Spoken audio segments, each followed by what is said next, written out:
Hello dear students, welcome to our channel medico nursing classes. जैसा कि आप सब देख रहे हैं, पिछले कुछ दिनों से हमारे चैनल के ऊपर फ्लूइड एंड इलेक्ट्रोलाइट इम्बैलेंस से रिलेटेड जो भी लेक्चर वीडियोस अपलोड किए जा रहे हैं, और वो सारे lecture videos nursing officer recruitment examination को फोकस रखते हुए किए जा रहे हैं। ठीक है, तो जो ये लेक्चर वीडियोस आपके लिए अपलोड किए जा रहे हैं, आप इनका फ़ायदा उठा करके आप अपनी तैयारी को और भी ज़्यादा अच्छा बना सकते हैं और ज़्यादा से जल्दी उसमें जो भी रिक्रूटमेंट एग्जामिनेशन में सिलेक्शन प्राप्त कर सकते हैं। तो उसी सीरीज के अंदर आज का हमारा टॉपिक है हाइपोफॉस्फेटेमिया। आइए आज की क्लास शुरू करते हैं, हाइपोफॉस्फेटेमिया के बारे में जानते हैं।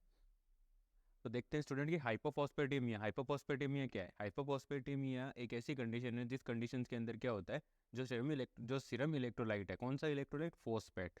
स्पेशली हम बात करें फॉस्फेट की, जो फॉस्फेट सीरम इलेक्ट्रोलाइट है वो क्या होता है, डिक्रीज हो जाता है। ठीक है, और वो डिक्रीज कहाँ तक हो जाता है, कितना हो जाता है वो देखते हैं। उससे पहले हम देखते हैं कि सोडियम का जो नॉर्मल लेवल कितना होता है। ठीक है, सोडियम का जो नॉर्मल लेवल है वो कितना, हाइपोफॉस्फेटेमिया के अंदर फॉस्फोरस का जो नॉर्मल लेवल, फॉस्फोरस का जो नॉर्मल लेवल होता है वो कितना होता है। फॉस्फोरस का जो नॉर्मल लेवल होता है स्टूडेंट, वो होता है 3 से लेकर के 4.5 mg/dl तक इसका लेवल माना जाता है। ठीक है, 3 से लेके 4.5 mg/dl ये इसका नॉर्मल लेवल है। और हाइपोफॉस्फेटेमिया की एक ऐसी कंडीशन है जिस कंडीशन के अंदर जो लेवल होगा वो 3 mg/dl से क्या हो जाएगा, नीचे हो जाएगा। इन केस ऑफ हाइपोफॉस्फेटेमिया में कितना चला जाएगा स्टूडेंट, 3 mg/dl से लेस। ठीक है, 3 mg/dl से क्या चला जाएगा, लेस हो जाएगा। ठीक है, और वो कंडीशन क्या कहलाती है, वो कंडीशन कहलाती है हाइपोफॉस्फेटेमिया। ठीक है, नेक्स्ट वन इंपॉर्टेंट पॉइंट, ये सबसे इंपॉर्टेंट पॉइंट है इस यूनिट के अंदर। ठीक है, तो ये आज की क्लास का सबसे इंपॉर्टेंट पॉइंट यही है। इसमें ये बताया गया है कि decrease in serum phosphate level, serum phosphorus level जैसे जैसे डिक्रीज होता है, it is associated with the increase serum calcium level. ठीक है, यहाँ पर ये बताया गया है कि अगर फॉस्फोरस का लेवल डिक्रीज हो रहा है, अगर फॉस्फोरस का level decrease in phosphorus level, decrease in phosphorus level is equal to increase in serum calcium level, serum calcium level. ठीक है, अब सीरम कैल्शियम लेवल है, सीरम कैल्शियम लेवल क्या हो रहा है, इंक्रीज हो रहा है। तो आप यहाँ पे देख रहे हो स्टूडेंट्स कि इन दोनों के बीच में एक रेसिप्रोकल रिलेशनशिप है, एक बढ़ रहा है तो दूसरा घट रहा है। ठीक है, एक बढ़ रहा है दूसरा घट रहा है, एक घट रहा है दूसरा बढ़ रहा है। तो ये सारी चीजें यहाँ पे इंपॉर्टेंट है, हमें ध्यान रखना होगा कि जब भी हमारा हाइपोफॉस्फेटेमिया का पेशेंट हमारे पास आता है तो उस पेशेंट के अंदर डेफिनेट है कि वहां पर आपको सीरम कैल्शियम लेवल है वो हाइपर मिलेगा। इसका मतलब है ये हो गई कंडीशन हाइपर कैल्सीमिया। ठीक है, अब और ये हो गई हाइपोफॉस्फेटेमिया, फॉस्फेटेमिया। ठीक है, अब ये हाइपोफॉस्फेटेमिया और ये हाइपर कैल्सीमिया, ये दोनों कंडीशन है वो एक दूसरे के साथ क्या है, एसोसिएट है। और ये कंडीशन एसोसिएटेड होने की वजह से क्या हो रहा है, यहाँ पर आप देख सकते हैं इन दोनों के बीच में एक रेसिप्रोकल रिलेशनशिप। और रेसिप्रोकल रिलेशनशिप का मतलब यही होता है कि फॉस्फोरस जैसे डिक्रीज है तो कैल्शियम बढ़ रहा है, कैल्शियम डिक्रीज होगा तो फॉस्फोरस ऑटोमेटिकली इंक्रीज हो जाएगा। ये इनके बीच का क्या है, रेसिप्रोकल रिलेशनशिप है। तो ये एक इंपॉर्टेंट है हमारे लिए कि जब भी हम किसी पेशेंट को एग्जामिन कर रहे हैं, किसी सीरम इलेक्ट्रोलाइट इम्बैलेंस के पेशेंट को, तो और हम ये देख रहे हैं कि उस पेशेंट के अंदर फॉस्फोरस का लेवल है वो कम है या कैल्शियम का लेवल ज़्यादा है, तो डेफिनेट है कि उसके अंदर दूसरा जो इलेक्ट्रोलाइट होगा, मतलब अगर आप हाइपर कैल्शियम के पेशेंट को देख रहे हो तो डेफिनेट है कि उस पेशेंट के अंदर फॉस्फोरस का जो लेवल है वो आपको कम मिलेगा। ठीक है, और अगर आप हाइपोकैल्सीमिया के देख रहे हो तो उसमें फॉस्फोरस का लेवल है वो क्या मिलेगा, इंक्रीज मिलेगा। ठीक है, तो ये रेसिप्रोकल रिलेशनशिप होती है। नेक्स्ट हम बात करते हैं कॉजेस। ठीक है, कि कौन कौन से ऐसे कॉजेज है जो हाइपोफॉस्फेटेमिया की कंडीशन के लिए रेस्पॉन्सिबल होते हैं। ठीक है, हाइपोफॉस्फेटेमिया की कंडीशन के लिए रेस्पॉन्सिबल कॉजेज में फर्स्ट वन कॉज आता है हमारा इनसफिशिएंट फॉस्फोरस इनटेक। ठीक है, insufficient phosphorus intake, insufficient phosphorus intake का मतलब ये है कि आपने क्या कर दिया, कंजप्शन है, जो कंजप्शन है, ठीक है, चाहे वो डाइट के थ्रू होगा, चाहे वो ड्रिंकिंग के थ्रू, चाहे वो डाइट के थ्रू होगा, चाहे वो ड्रिंकिंग के थ्रू होगा, वो कंजप्शन क्या करता है, वो आपने क्या कर दिया, लेस कर दिया। अब आप कुछ खा ही नहीं रहे हो, कुछ ऐसा ड्रिंक ही नहीं कर रहे हो जिसके अंदर फॉस्फोरस है वो प्रेजेंट होगा, तो आपकी बॉडी के अंदर डेफिनेट है कि फॉस्फोरस जो इलेक्ट्रोलाइट है उसकी क्या हो जाएगी, वहाँ पे डिफिशियंसी आपको देखने को मिलेगी। तो इसमें इस कंडीशन के अंदर इनसफिशिएंट इंटेक के अंदर फर्स्ट वन कंडीशन आती है हमारी माल न्यूट्रिशन। माल न्यूट्रिशन का मतलब है कि ऐसे कुछ जो जो स्लम एरियाज के अंदर जो लोग रहते हैं या जिनका लो इकोनॉमिक कंडीशंस होती हैं, ठीक है, low economic, low economic condition वाले जो एरियाज होते हैं या जो पर्सन्स होते हैं, उन पर्सन्स के अंदर वो पर्सन्स क्या करते हैं, अपनी डाइटरी पैटर्न को मेंटेन नहीं रख पाते हैं। वो पैटर्न क्या करते हैं, अपने वो पेशेंट, वो जो इंडिविजुअल्स, वो पर्सन क्या करता है, अपने डाइटरी पैटर्न को मेंटेन नहीं कर पाते। और डाइटरी पैटर्न को मेंटेन नहीं रख पाने की वजह से वो क्या नहीं कर पाते, जो एसेंशियल न्यूट्रिशन से उनका कंजप्शन नहीं कर पाते हैं। नेक्स्ट वन है स्टारवेशन। स्टारवेशन का मतलब होता है कि आपने अपने आप को कि भाई मैं खाना नहीं खाऊंगा, आप अपने आप को भूखा रख रहे हो, ठीक है। स्टारवेशन की कंडीशन के अंदर चले गए। जैसे पहले ना साधु महात्मा जाते थे पुराने सतयुग में, ठीक है, कि वो तपस्या करने के लिए जा रहे हैं, फिर वो खाना वाना सब छोड़ करके तपस्या करते थे, तो वो एक स्टारवेशन की कंडीशन आती है, ठीक है। साथ के साथ अगर आज की कंडीशन के अंदर अगर हम देखें तो जैसे कि आजकल फास्ट होते हैं, जैसे रमजान का महीना होता है, और हिंदू धर्म के अंदर बात करें तो नवरात्रि होते हैं। इन सारी कंडीशंस के अंदर, इन सारे सिचुएशंस के अंदर सारे इंडिविजुअल जो जो इन सारे मान्यताओं को मानते हैं, वो क्या करते हैं, अपने आप को भूखा रखते हैं। कुछ ऐसे लोग हैं जो सिर्फ पानी के सहारे पूरा टाइम निकालते हैं। तो ऐसे इस कंडीशन को हम कहते हैं स्टारवेशन। अपने आप को आपने क्या किया कि मैं खाना नहीं खाऊंगा, वो एक स्टारवेशन है। या फिर किसी भी रीजन की वजह से आपको खाना है वो नहीं मिल पाया है, तो वो कंडीशन कहलाती है स्टारवेशन। और इस कंडीशन के अंदर भी क्या होगा, फॉस्फोरस उसका इंटेक है वो कम हो जाता है, क्योंकि आप डाइटरी इंटेक नहीं कर रहे हो। डाइटरी इंटेक नहीं करोगे तो क्या होगा, वहाँ पे फॉस्फोरस का जो डिफिशियंसी है वो अराइज हो जाती है। नेक्स्ट वन हमारा जो कोज आता है, वो कोज आता है इंक्रीज फॉस्फोरस एक्सक्रिएशन, ठीक है। फॉस्फोरस का जो एक्सक्रिएशन है वो मोस्ट कॉमनली किस ऑर्गन के थ्रू होता है, रीनल, किडनी। किडनी फॉस्फोरस के एक्सक्रिएशन को मेंटेन रखती है, फॉस्फोरस के एक्सक्रिएशन के लिए रेस्पॉन्सिबल है। आगे नेक्स्ट चैप्टर जब हम एसिड बेस बैलेंस शुरू करेंगे, उसके अंदर मैं बताऊंगा आप लोगों को कि कैसे phosphorous acid base balance maintain करने के लिए रेस्पॉन्सिबल होता है। तो फॉस्फोरस का एक्सक्रिएशन कैसे बढ़ेगा स्टूडेंट्स, देखिएगा। हाइपर पैराथायराइडिज्म एक सिचुएशन है, पहली कंडीशन है हमारे पास कि हाइपर पैराथायराइडिज्म के अंदर कैसे फॉस्फोरस का एक्सक्रिएशन, कैसे फॉस्फोरस का एक्सक्रिएशन है वो बढ़ रहा है। देखिए स्टूडेंट, हाइपर पैराथायराइडिज्म के अंदर क्या होगा, जो पैराथार्मोन हार्मोन है, पैराथार्मोन हार्मोन, जो पैराथार्मोन हार्मोन है वो क्या हो जाता है, इंक्रीज हो जाता है। और पैराथार्मोन हार्मोन इंक्रीज हो गया, कहाँ इंक्रीज हुआ, ब्लड के अंदर। ब्लड सीरम में क्या हो गया, पैराथार्मोन हार्मोन है वो क्या हो गया, इंक्रीज हो गया। इंक्रीज हो गया ना, तो इंक्रीज होने की वजह से क्या हुआ वहाँ पर अब ये क्या करता है, पैराथार्मोन हार्मोन का फंक्शन क्या है, नॉर्मल फंक्शन क्या है। पैराथार्मोन हार्मोन का नॉर्मल फंक्शन यही है कि ये क्या करेगा, बोन के अंदर जो फॉस्फोरस और डिपॉजिट है, बोन के अंदर जो फॉस्फोरस डिपॉजिट है उसको क्या कर देगा, ये बाहर निकाल लेगा, ठीक है। बोन के अंदर जो फॉस्फोरस डिपॉजिट है उसको क्या कर देगा, ये बाहर निकालेगा, ठीक है। मतलब resorption of bone, resorption of bone वो स्टार्ट कर देता है। अब रिजॉर्प्शन ऑफ बोन स्टार्ट हो गया स्टूडेंट। रिजॉर्प्शन ऑफ बोन का मतलब है कि नॉर्मली फॉस्फोरस का स्टोरेज कहाँ होगा, बोन के अंदर होगा। कैल्शियम और फॉस्फोरस मिलकर के बोन को क्या करते हैं, हार्डनेस प्रोवाइड करते हैं, ठीक है। तो यहाँ पे बोन का रिजॉर्प्शन हुआ। अब बोन का रिजॉर्प्शन हुआ तो क्या होगा, phosphorus release in blood stream, phosphorus blood stream के अंदर रिलीज हो गया, ब्लड स्ट्रीम में रिलीज हो गया, तो इसका मतलब कंडीशन क्रिएट हो गई आपकी, ठीक है, हाइपर फॉस्फेटीमिया।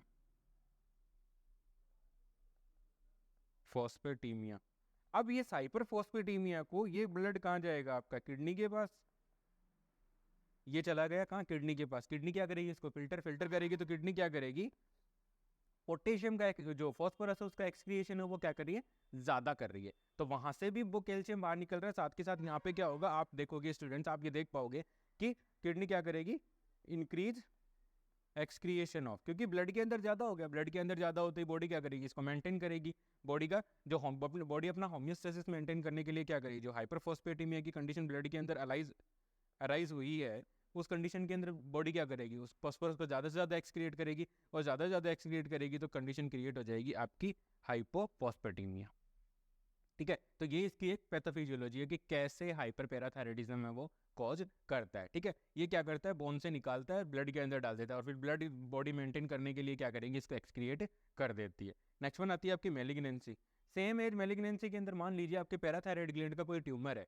सेम एज मेलिग्नेंसी की बात करें तो मेलिग्नेंसी में हम देखेंगे पैराथायराइड ग्लैंड का कोई ट्यूमर है, उस वजह से भी सेम पैथोफिजियोलॉजी की वजह से हो सकता है। साथ ही साथ अगर किसी पेशेंट को बोन कैंसर है, अगर किसी पेशेंट को बोन कैंसर है, बोन कैंसर,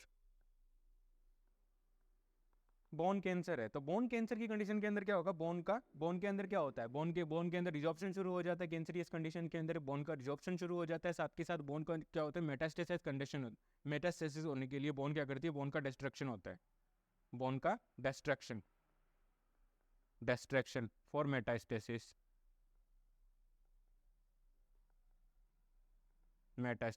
और जैसे ही मेटास्टेसिस होगा फॉस्फोरस का लेवल फिर से बढ़ेगा, तो फॉस्फोरस किडनी क्या करेगी, फॉस्फोरस को बाहर निकाल देगी। तो इस तरीके से क्या हो रही है, कंडीशन क्रिएट हो रही है कि किस तरीके से हमारे जो मेलिग्नेंसी और हाइपरपैराथायराइडिज्म है वो क्या कैसे कॉज कर रहे हैं, कैसे हाइपोफॉस्फेटीमिया की कंडीशन है उसको कॉज कर रहे हैं। ठीक है, नेक्स्ट वन हमारा है use of magnesium and aluminium based antacid, use of magnesium and aluminium based antacid. अब इस कंडीशन के लिए स्टूडेंट्स आप देखिएगा, ठीक है, मैग्नीशियम और ये क्या करते हैं देखना,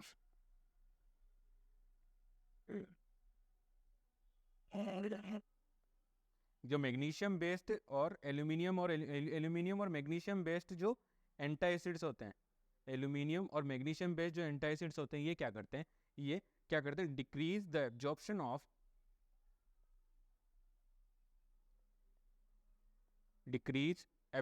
ऑफ द, ये क्या करते हैं, डिक्रीज द एब्जॉर्प्शन ऑफ, किस चीज का absorption of, phosphorus from gut, from intestine से फॉस्फोरस के एब्जॉर्प्शन को ये कम करते हैं। कैसे कम करते हैं, क्योंकि ये दोनों मेडिकेशन है, मैग्नीशियम और एल्यूमिनियम, ठीक है, एल्यूमिनियम बेस्ड एंटासिड है, मैग्नीशियम बेस्ड एंटासिड है, ये मेडिकेशंस क्या करती हैं, जो फॉस्फोरस होता है उसको क्या कर लेती हैं, बाइंड कर लेती हैं। ठीक है, बाइंड द फॉस्फोरस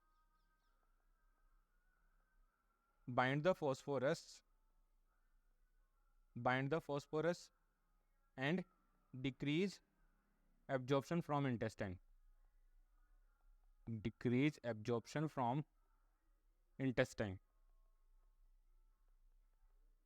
फॉस्फोरस को बाइंड करती हैं, और फॉस्फोरस को बाइंड करके जैसे आपने डाइटरी इंटेक के थ्रू पेशेंट ने क्या किया, पेशेंट ने मान लीजिए डाइटरी इंटेक के थ्रू क्या किया, इंटेस्टाइन के अंदर फॉस्फोरस गया, एल्यूमिनियम एंटासिड आया, एल्यूमिनियम एंटासिड ने आते ही क्या किया, इस फॉस्फोरस को बाइंड कर लिया और इसको फीकल मैटर के साथ एक्सक्रीशन इसका करवा दिया। ठीक है, एब्जॉर्प्शन नहीं होने दिया, इसको बॉडी के अंदर एब्जॉर्ब नहीं होने दिया, इस वजह से क्या कंडीशन हो जाएगी, हाइपोफॉस्फेटीमिया की कंडीशन है वो अराइज हो जाती है। तो ये है अपना कॉजेज। आई होप आप लोगों को समझ में आ रहा है। अगर किसी भी स्टूडेंट को कोई डाउट है तो प्लीज़ कमेंट सेक्शन में जरूर बताइए, मैं डेफिनेटली उसका आंसर करूंगा। नेक्स्ट वन हमारा जो कॉज है, थर्ड वन कॉज आता है हमारा intracellular shift of force, intracellular shifting of force, कि कैसे फॉस्फोरस है जो एक्स्ट्रा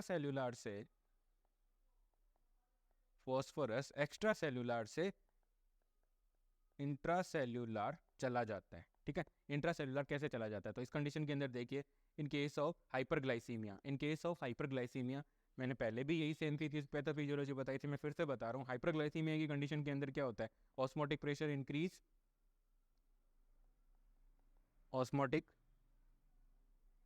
प्रेशर है वो क्या हो जाता है, इंक्रीज हो गया, ऑस्मोटिक प्रेशर इंक्रीज हुआ, ऑस्मोटिक प्रेशर इंक्रीज होते ही क्या हो जाएगा, वहां पर ऑस्मोटिक प्रेशर इंक्रीज होगा, ऑस्मोटिक प्रेशर इंक्रीज हुआ, इंक्रीज होते ही क्या हो जाएगी, ठीक है, जो ग्रेडियंट्स है, जो एक्स्ट्रा सेलुलर जो ग्रेडियंट्स है उनका मूवमेंट होगा इंट्रासेलुलर। ठीक है, थ्रू सेमी परमेबल मेम्ब्रेन। ठीक है, मूवमेंट ऑफ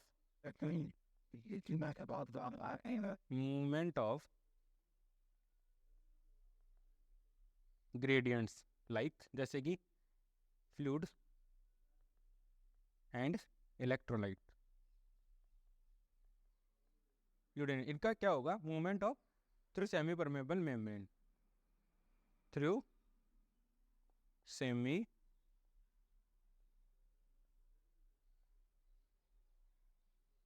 परमेबल मेम्ब्रेन कौन से बनेगी, ये बनेगी स्टूडेंट, देखिएगा यहाँ पे। ठीक है, ये सेल मेम्ब्रेन, और इस सेल मेम्ब्रेन के अंदर ये न्यूक्लियस, ये इसका पोर्शन वाला, ये वाला जो पोर्शन होगा जो बाहर ग्रीन कलर के अंदर बनाया गया वो इसका एक्स्ट्रासेलुलर, यहाँ पर फॉस्फोरस प्रेजेंट है, यहाँ पर क्या है, फॉस्फोरस प्रेजेंट है। अब यहाँ पर जैसे ही ग्लूकोज का लेवल बढ़ेगा, ये ग्लूकोज बना देते ब्लू कलर से अपन, ठीक है, जैसे ही ग्लूकोज का लेवल बढ़ेगा तो यहाँ पे ऑस्मोटिक प्रेशर इंक्रीज होगा, ऑस्मोटिक प्रेशर इंक्रीज होगा तो इस सेमी परमेबल मेम्ब्रेन, जो रेड कलर की मेम्ब्रेन दिखाई जा रही है, उस मेम्ब्रेन से होते हुए जो सारे ग्रेडियंट्स है वो क्या जाएंगे, इंट्रासेलुलर। जो आपका फॉस्फोरस है वो कहाँ चला जाएगा, इंट्रासेलुलर। फॉस्फोरस इंट्रासेलुलर मूव करेगा ताकि इक्विलिब्रियम एस्टेब्लिश हो। इक्विलिब्रियम एस्टेब्लिश करने के लिए क्या होगा, यहाँ पे फॉस्फोरस है वो इंट्रासेलुलर मूव करेगा, साथ के साथ जो वाटर होगा सेल के अंदर वो बाहर की तरफ मूव करेगा। इससे क्या होगा, जो बाहर वाला जो फॉस्फोरस है, ठीक है, जो बाहर एक्स्ट्रा सेलुलर जो फॉस्फोरस है वो क्या हो जाएगा, डाइल्यूट हो जाएगा। एक्स्ट्रा सेलुलर फॉस्फोरस है वो डाइल्यूट होने की वजह से क्या कंडीशन अराइज हो जाएगी, हाइपोफॉस्फेटेमिया की कंडीशन है वो अराइज हो जाती। ठीक है, देखिएगा आप लोगों को समझ में आया होगा। किसी को कोई डाउट है तो आप प्लीज़ मुझे कमेंट सेक्शन में जरूर बताइए, मैं डेफिनेट उसका आंसर करूंगा। नेक्स्ट वन है अपना respiratory alkalosis. In case of respiratory alkalosis कैसे आपका इंट्रासेलुलर के अंदर मूव करता है। ठीक है, रेस्पिरेटरी एल्केलोसिस जब किसी कंडीशन के किसी भी इंडिविजुअल के अंदर अराइज होता है, रेस्पिरेटरी एल्केलोसिस जब किसी भी इंडिविजुअल के अंदर जब अराइज होता है, ठीक है, तो उस कंडीशन के अंदर क्या होता है, सेल्स क्या करती है, सेल्स के अंदर क्या, cells increase the uptake of uptake of phosphorus. ठीक है, एल्केलोसिस, रेस्पिरेटरी एल्केलोसिस की कंडीशन के अंदर क्या हो जाएंगी, जो रेस्पिरेटरी सिस्टम की जो सेल्स होती हैं वो क्या कर देती हैं, फॉस्फोरस का अपटेक ज़्यादा करती हैं। फॉस्फोरस का अपटेक ज़्यादा करेंगे, इसका मतलब जो एक्स्ट्रा सेलुलर कंपार्टमेंट के अंदर जो फॉस्फोरस है उसको क्या करेंगे, वो अपने अंदर की तरफ खींच लेंगे, क्योंकि उनको अपनी जो भी फिजियोलॉजिकल फंक्शनिंग है उसको नॉर्मली मेंटेन रखने के लिए फॉस्फोरस की रिक्वायरमेंट होती है वहाँ पे। ठीक है, तो उस कंडीशन के अंदर जो एक्स्ट्रा सेलुलर कंपार्टमेंट होगा सेल का, उस एक्स्ट्रा सेलुलर कंपार्टमेंट के अंदर क्या हो जाती है, डिफिशियंसी हो जाती है फॉस्फोरस की। ठीक है, तो इस वजह से क्या हो सकता है, ठीक है, uptake phosphorus move into the cell, phosphorus क्या करेगा, सेल के अंदर मूवमेंट करेगा। अब सेल के अंदर मूवमेंट करेगा ना फॉस्फोरस, तो क्या हो जाएगा, डिक्रीज फॉस्फोरस इन extra cellular compartment. Extra cellular compartment के अंदर क्या हो जाएगा, जो फॉस्फोरस की डिफिशियंसी हो जाएगी, और वही कंडीशन क्या कहलाती है, अपनी हाइपोफॉस्फेटेमिया। तो ये है फॉस्फोरस की डिफिशियंसी के सारे कोजेज। अगर किसी भी स्टूडेंट को कोई डाउट है तो प्लीज़ आप कमेंट सेक्शन में ज़रूर पूछिए, मैं डेफिनेटली उसका आंसर करूँगा। ठीक है, हमने सारा देख लिया है। नेक्स्ट हम बात करते हैं असेसमेंट की, कि असेसमेंट के कंडीशन के अंदर कैसे कैसे क्या क्या हो रहा है। तो असेसमेंट की अगर हम बात करें, इन केस ऑफ हाइपोफॉस्फेटेमिया,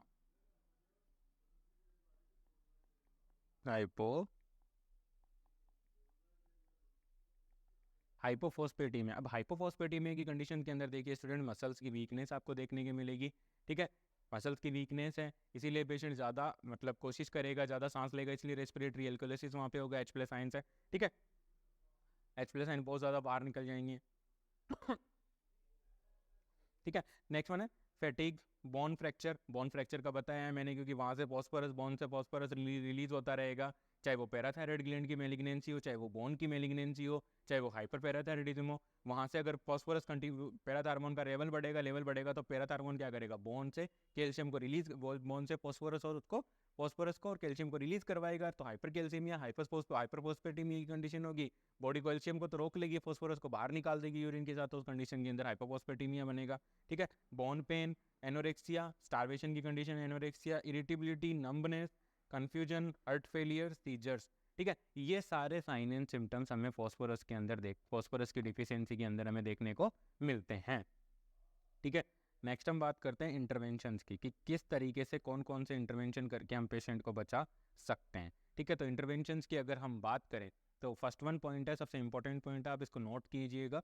ठीक है, अगर किसी इंडिविजुअल के अंदर हाइपोफॉस्फेटेमिया की कंडीशन प्रेजेंट है, ठीक है, फॉस्फेटेमिया की कंडीशन है, हाइपोफॉस्फेटेमिया के जो सिम्टम्स होते हैं वो बहुत ही रेयरली फील किए जाते हैं पेशेंट्स के द्वारा। बहुत जल्दी साइन एंड सिम्टम्स हाइपोफॉस्फेटेमिया के आपको दिखाई नहीं देते हैं, अराइज नहीं होते हैं। ठीक है, अगर हाइपोफॉस्फेटेमिया की कंडीशन है तो बॉडी फिर भी होम्योस्टेसिस को मेंटेन रखेगी, लेकिन अगर बहुत ज़्यादा ड्रॉप होता है तब जा करके वहाँ पर आपको हाइपोफॉस्फेटेमिया के सिम्टम्स वो देखने को मिलते हैं। इसी पॉइंट के अंदर आपको यही बताया गया है कि नॉर्मली अगर हाइपोफॉस्फेटेमिया की कंडीशन के अंदर, नॉर्मली अगर इंडिविजुअल के अंदर, किसी भी इंडिविजुअल के अंदर फॉस्फोरस का लेवल है वो डाउन जाता है, लो जाता है, तो उस कंडीशन के अंदर जो सिम्टम्स अराइज होने चाहिए वो जल्दी नहीं होते हैं। ठीक है, ठीक है, वो मास्क रहते हैं क्योंकि कैल्शियम उनको मास्क करके रखता है। ठीक है, अब जैसे मान लीजिए फॉस्फोरस का लेवल बहुत ही सीवियर लेवल के ऊपर लो चला गया, मान लीजिए अभी हमने बात की थी 3 से लेकर 4.5 तक की हम बात कर रहे हैं। ठीक है, मान लीजिए एक के पास आ गया 1.5 आ गया, 2 आ गया, तो उस कंडीशन के अंदर क्या होगा यहाँ पर, तब जा करके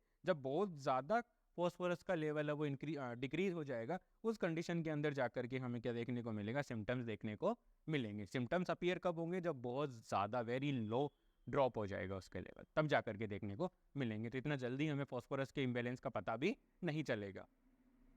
नेक्स्ट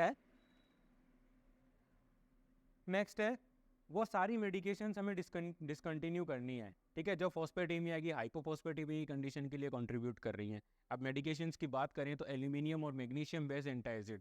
ठीक है, अभी हमने बात की थी थोड़ी देर पहले ही। ठीक है, एटियोलॉजी कॉजेज के अंदर हमने बात की थी, कौन सी बात की थी, मैग्नीशियम एंड एल्यूमिनियम,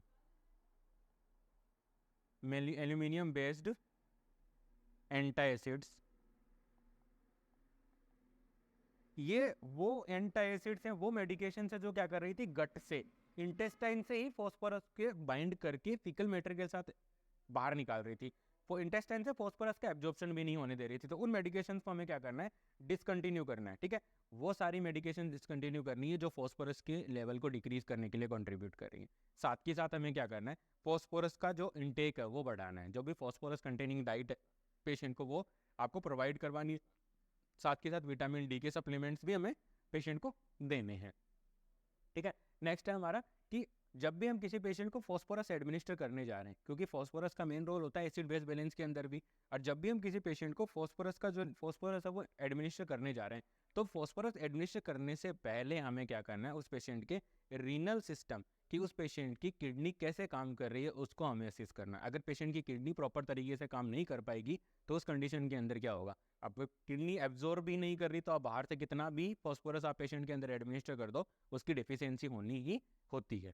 ठीक है, तो हमें क्या करना है, जब भी हम किसी पेशेंट को फॉस्फोरस एडमिनिस्टर करने जा रहे हैं तो उससे पहले हमें पेशेंट के रीनल फंक्शन टेस्ट करवाने हैं। और रीनल फंक्शन टेस्ट करवा करके, कौन से test, renal function test, RFT, RFT करवाना है। और आरएफटी करवा करके हम देखेंगे कि वो सारे नॉर्मल रेंज के अंदर हो। ठीक है, रीनल फंक्शन नॉर्मल है तब जाकर के हम पेशेंट के अंदर फॉस्फोरस एडमिनिस्टर करेंगे। ठीक है, साथ के साथ हमें ध्यान रखना है कि पेशेंट को जब भी हम मूव कर रहे हैं, चाहे एम्बुलेशन की वजह से कर रहे हैं या फिर हमें एक पेशेंट को स्ट्रेचर से बेड पे या बेड से स्ट्रेचर पे या बेड से बेड पे ट्रांसफर करना है, तो उस कंडीशन के अंदर हमें क्या करना है, बहुत केयरफुली हमें पेशेंट को हैंडल करना है। क्यों, क्योंकि हाइपोफॉस्फेटेमिया की कंडीशन के अंदर क्या हो गया, वहाँ पे बोन है वो भी फ्रेजाइल हो चुकी है, तो वहाँ पे आपको देखने को मिल सकते हैं पैथोलॉजिकल फ्रैक्चर्स। वहाँ पर आपको देखने को मिल सकता है पैथोलॉजिकल फ्रैक्चर, और ये पैथोलॉजिकल फ्रैक्चर्स है वो हाइपोकैल्सीमिया के अंदर भी देखने को मिलते हैं। ठीक है, नेक्स्ट पढ़ते हैं। उसके बाद हमें क्या करना है, पेशेंट को एजुकेट करना है। Educate the patient to increase the phosphorus containing food and decrease the calcium intake. ठीक है, हमने पहले ही बात की थी। ठीक है, एक रेसिप्रोकल रिलेशनशिप था कैल्शियम और फॉस्फोरस के बीच में, रेसिप्रोकल रिलेशनशिप, रेसिप्रोकल रिलेशनशिप था, किसके बीच में था, Ca plus plus phosphorus, calcium और फॉस्फोरस के बीच में। तो यहाँ पर क्या हो रहा है, हमारा फॉस्फोरस कम हो रहा है तो कैल्शियम क्या हो जाता है, इंक्रीज हो रहा है हाइपोफॉस्फेटेमिया की कंडीशन के अंदर। तो हमें इस कंडीशन के अंदर क्या करना है, फॉस्फोरस के इंटेक को तो बढ़ाना है और कैल्शियम के इंटेक को हमें क्या करना है, अवॉइड करवाना है, मतलब डिक्रीज करना है। ठीक है स्टूडेंट, ये हमें पेशेंट को एजुकेट करना होगा। नेक्स्ट इंपॉर्टेंट पॉइंट है, देखिएगा कि decrease in serum phosphorus level is associated by the increase serum calcium level, and increase in serum phosphorus level associated with the decreased serum calcium level. This is called as reciprocal relationship. इसके बारे में हम पहले ही बात कर चुके हैं कि जब भी सीरम के अंदर फॉस्फोरस, मान लीजिए फॉस्फोरस इंक्रीज हो रहा है, इंक्रीज फॉस्फोरस, तो यहाँ पे क्या कंडीशन आपको देखने को मिलेगी, डिक्रीज कैल्शियम,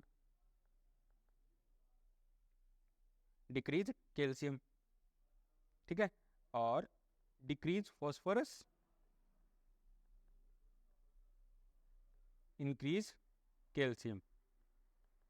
तो ये एक रेसिप्रोकल रिलेशनशिप यहाँ पे दिखाया गया है दोनों फॉस्फोरस और कैल्शियम के बीच में। तो ये ही ऊपर वाली जो लाइनें हैं, ऊपर वाली जो स्लाइड है उसके अंदर यही लिखा हुआ है कि एक रेसिप्रोकल रिलेशनशिप है कैल्शियम और फॉस्फोरस के बीच में, जिसमें क्या हो रहा है स्टूडेंट, जिसमें ये देखा गया है कि जब भी कैल्शियम बढ़ रहा है तो फॉस्फोरस कम हो रहा है, फॉस्फोरस बढ़ रहा है तो कैल्शियम कम हो रहा है। ये एक रेसिप्रोकल रिलेशनशिप है। तो जब भी हमारे पास कैल्शियम इंक्रीज, हाइपरकैल्सीमिया का पेशेंट आता है तो भी हमें फॉस्फोरस का ध्यान रखना है, हाइपोकैल्सीमिया का आता है तो भी हमें फॉस्फोरस का ध्यान रखना है।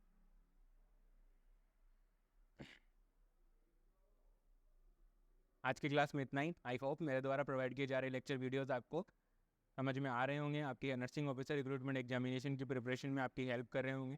Please like, share and subscribe. Thank you so much.